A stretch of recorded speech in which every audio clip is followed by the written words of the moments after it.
Lagyan ng bibig. Dalawang tenga.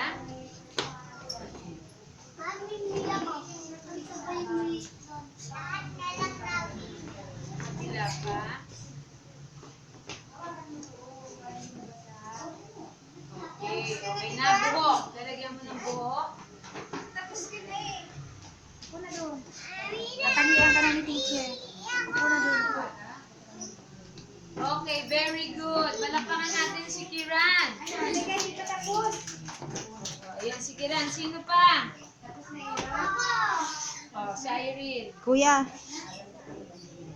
Dito, Very dito good. ka.